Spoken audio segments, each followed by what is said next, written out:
সম্মানিত দর্শক শ্রোতা ভাই বোনেরা, আসসালামু আলাইকুম। স্টক ইনভেস্টর বিডি চ্যানেলের পক্ষ থেকে আপনাদের সবাইকে স্বাগতম জানাচ্ছি। আমি আজকে আপনাদের সাথে ঢাকা স্টক এক্সচেঞ্জের প্রধান সূচক ডিএসইএক্স ইন্ডেক্স নিয়ে আলোচনা করব এবং আগামী কার্যদিবসটি শেয়ার বাজারে কেমন যেতে পারে এই বিষয়টি আপনাদের সামনে তুলে ধরার চেষ্টা করব এবং আলোচনার মাধ্যমে বুঝিয়ে দেওয়ার চেষ্টা করব।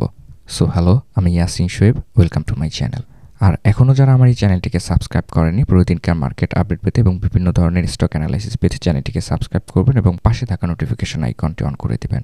অলরেডি যারা চ্যানেলটিকে সাবস্ক্রাইব করেছেন তাদেরকে অসংখ্য ধন্যবাদ জানাচ্ছি। তো দর্শক, আজকে আমাদের সবারই, যারা সাধারণ বিনিয়োগকারী রয়েছে, সবারই মনের অবস্থাটা একটু খারাপ অবস্থানে রয়েছে, কারণ আজকে বাজারে একটি বড় ধরনের পতন আমরা লক্ষ্য করতে পেরেছি ফ্লোর প্রাইস উঠানোর কারণে। তো আগেভাগেই আমরা বুঝে গিয়েছিলাম যে ফ্লোর প্রাইস যেহেতু উঠিয়ে নিয়েছে, সেক্ষেত্রে কিন্তু একটি বড় ধরনের পতন আমরা লক্ষ্য করতে পারবো এবং আপনারাও এটা ব্যাপারটি জানেন। তো যাই হোক, আমরা যদি আজকে ক্যান্ডেলস্টিক প্যাটার্নটি একটু লক্ষ্য করি তাহলে দেখতে পাচ্ছি বড় ধরনের একটি ফল ডাউন আমরা লক্ষ্য করতে পেরেছিলাম দিনের প্রথম ভাগে।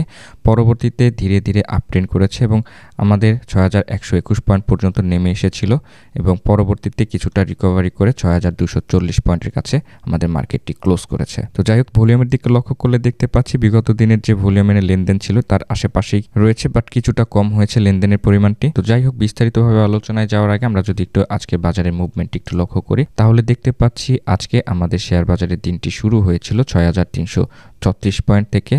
দিনটি হাই করেছিল 6254 পয়েন্টের কাছে এবং দিনটি লো করেছিল 6121 পয়েন্টের কাছে এবং মার্কেট ক্লোজ করেছে 6240 পয়েন্টের কাছে এবং মার্কেট মুভমেন্ট লক্ষ্য করলে দেখতে পাচ্ছি 96 পয়েন্ট কিন্তু ডাউন ট্রেন্ডের দিকে চলে এসেছে।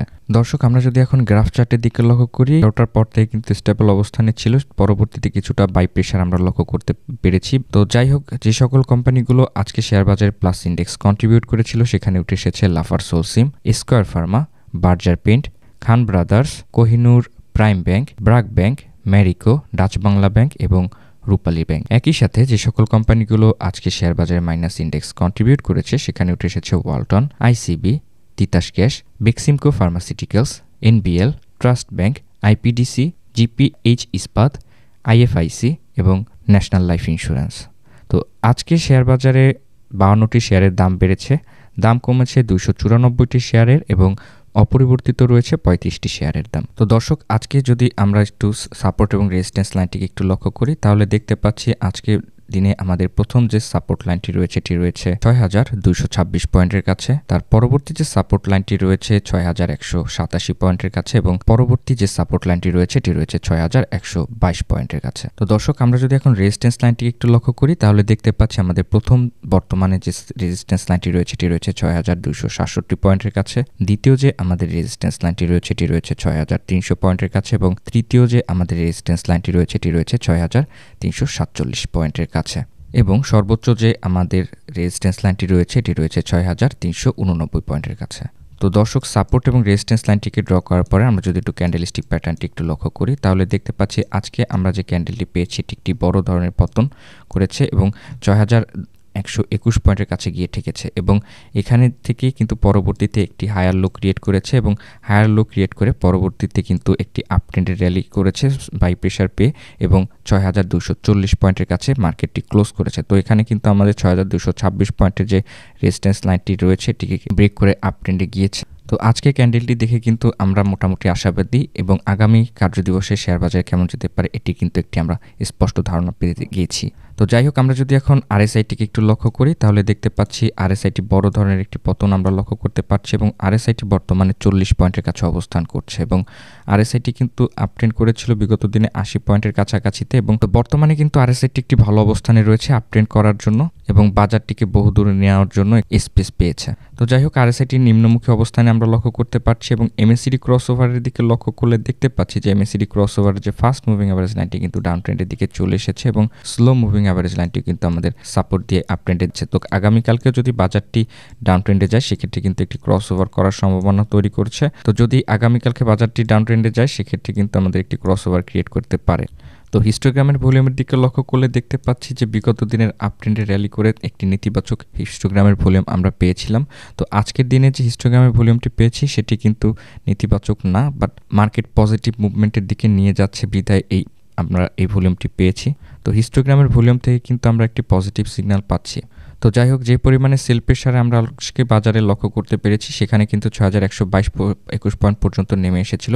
তো এটিকে কিন্তু বলবৎ করে আরও পরবর্তীতে আরও নিচে যাওয়ার সম্ভাবনা ক্রিয়েট করতে পারত, বাট এখানে একটি হায়ার লো ক্রিয়েট করেছে ৬,১২১ পয়েন্টের কাছে। সো এই হায়ার লো যে ক্রিয়েট করেছে এখান থেকে কিন্তু আমরা মোটামুটি পজিটিভ যে এটিকে আর ব্রেক করতে পারবে না আগামী কার্যদিবসগুলো। তো যেহেতু আমাদের শেয়ার বাজারের ফ্লোর প্রাইস উঠিয়ে নেওয়ার কারণে এত বড় আমরা পতন লক্ষ্য করতে পেরেছি, সেক্ষেত্রে কিন্তু আরও ২-১ কার্যদিবস কিন্তু এভাবে প্যানিক সেল হওয়ার একটি সম্ভাবনা রয়েছে। কিন্তু আপনারা লক্ষ্য করলে দেখতে পারবেন যে বড় বড় যে মূলধন কোম্পানিগুলো রয়েছে বা ইনভেস্টর যারা রয়েছে তারা কিন্তু অবশ্যই বর্তমান অবস্থান থেকে কিন্তু আবার বাই ক্রিয়েট করে কিন্তু বাই প্রেশার দিয়ে কিন্তু আমাদের বাজারটিকে আবার আপট্রেন্ড করে তুলেছে।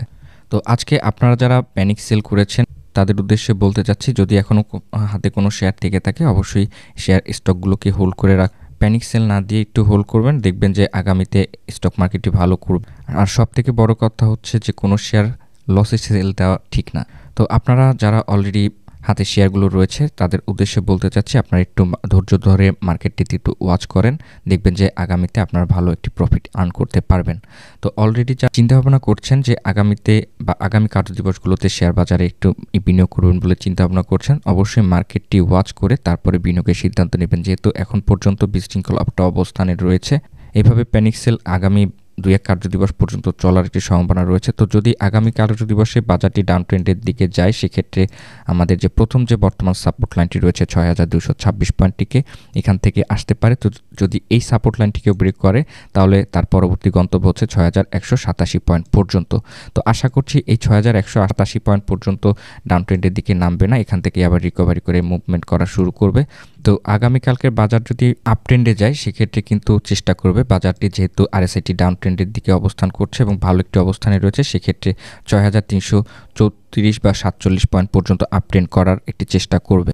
তো আমি আশা করছি আগামীকালকে বাজারটিতে আমরা মিশ্র প্রতিক্রিয়া লক্ষ্য করতে পারবো, যেহেতু এখন পর্যন্ত আমরা অনেক বিনিয়োগকারী রয়েছে প্যানিক সেলের জন্য বসে আছি। তো আগামীকাল দিবসটি আমাদের শেয়ার বাজারে মিশ্র প্রতিক্রিয়ায় আপস এবং ডাউনের মাধ্যমে যাবে। তো দিনের প্রথম ভাগ থেকে কিন্তু আমাদের একটি প্যানিক সেলের একটি সেল প্রেশার পড়বে এবং দিনের মধ্যভাগ থেকেই এই প্যানিক সেলটিকে রিকভারি করে আপ ট্রেন্ডে যাবে। সেক্ষেত্রে আমরা আশা করতে পারি ৬,২৬৭ পয়েন্টের যে রেজিস্ট্যান্স লাইনটিকে ব্রেক করে ৬,৩০০ পয়েন্টের কাছাকাছিতে একটি যাওয়ার সম্ভাবনা তৈরি করবে বলে আমি ধারণা করছি। তো ধন্যবাদ সবাইকে আমার এই ভিডিওটি দেখার জন্য। এখনও যারা আমার এই চ্যানেলটিকে সাবস্ক্রাইব করেনি প্রতিদিনকার মার্কেট আপডেট পেতে চ্যানেলটিকে সাবস্ক্রাইব করবেন এবং পাশে থাকা নোটিফিকেশন আইকনটি অন করে দেবেন। অলরেডি যারা চ্যানেলটিকে সাবস্ক্রাইব করেছেন তাদেরকে অসংখ্য ধন্যবাদ জানাচ্ছি। আপনার এবং আপনার পরিবারের সবার সুস্বাস্থ্য এবং মঙ্গল কামনায় ভিডিওটি শেষ করছি। আমার জন্য দোয়া করবেন এবং আমার পরিবারের জন্য দোয়া করবেন। আসসালামু আলাইকুম।